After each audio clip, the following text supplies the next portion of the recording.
पिछले कुछ दिनों से खबर वायरल हो रही है कि दुनिया की सबसे बड़ी एसेट मैनेजर ब्लैक रॉक ने निवेशकों को उनका अपना पैसा निकालने से रोक दिया है। तो क्या है इस दावे की सच्चाई, चलिए समझते हैं। तो सवाल ये है कि क्या ब्लैक रॉक ने सच में लोगों के पैसे रोक दिए या फिर कहानी कुछ और है। आइए इस पूरे मामले को थोड़ा गहराई से देखते हैं। देखिए, ये पूरा मामला ब्लैक रॉक के एक प्राइवेट क्रेडिट फंड से जुड़ा है। इस फंड की वैल्यू है लगभग $26 बिलियन।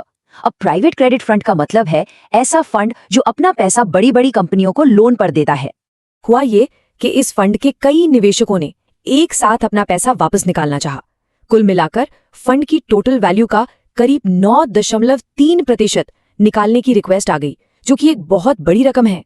लेकिन यहीं एक ट्विस्ट है। ये फंड कोई बैंक अकाउंट नहीं है जहां पैसा कैश में पड़ा हो। इसका पैसा तो बड़ी कंपनियों को 3 से 7 साल के लंबे लोन पर दिया जाता है। मतलब पैसा एक तरह से लॉक इन होता है। और इसी वजह से ऐसे फंड्स में एक नियम होता है जिसे रिडेम्पशन कैप कहते हैं।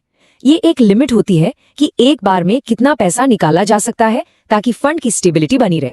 ब्लैक रॉक के इस फंड की लिमिट है 5%, लेकिन इन्वेस्टर्स ने मांग कर दी 9.3% की, जो कि लिमिट से कहीं ज्यादा थी। तो फिर ब्लैक रॉक ने क्या किया? उन्होंने नियमों के हिसाब से 5% की लिमिट तक यानी करीब $620 मिलियन पे कर दिए और बाकी की जो रिक्वेस्ट्स थी उन्हें अगली साइकिल के लिए आगे बढ़ा दिया। वैसे ऐसा पहली बार नहीं हो रहा है। साल 2022 और 2023 में ब्लैकस्टोन के एक रियल एस्टेट फंड में भी बिल्कुल ऐसी ही सिचुएशन बनी थी और तब उन्होंने भी यही नियम लागू किया था। असल में प्राइवेट क्रेडिट मार्केट पिछले कुछ सालों में बहुत तेजी से बढ़ा है। आज ये करीब $1.8 ट्रिलियन का हो चुका है। और इस मार्केट में ब्लैक रॉक अकेली नहीं है। ब्लैकस्टोन, अपोलो, KKR और कार्लाइल जैसी कई बड़ी कंपनियां भी इसमें शामिल हैं। और ब्लू आउल जैसी कंपनियों पर भी ऐसा ही दबाव देखा गया है।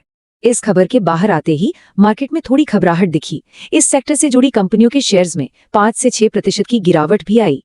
तो अब इसका असली मतलब क्या है? सोशल मीडिया पर तो कुछ लोग इसे अगले फाइनेंशियल क्राइसिस की शुरुआत बता रहे हैं, लेकिन ज्यादातर एक्सपर्ट्स की राय इससे अलग है। एक्सपर्ट्स का मानना है कि ये एक लिक्विडिटी इशू है। मतलब एसेट्स तो हैं, लेकिन उन्हें तुरंत कैश में बदलना मुश्किल है।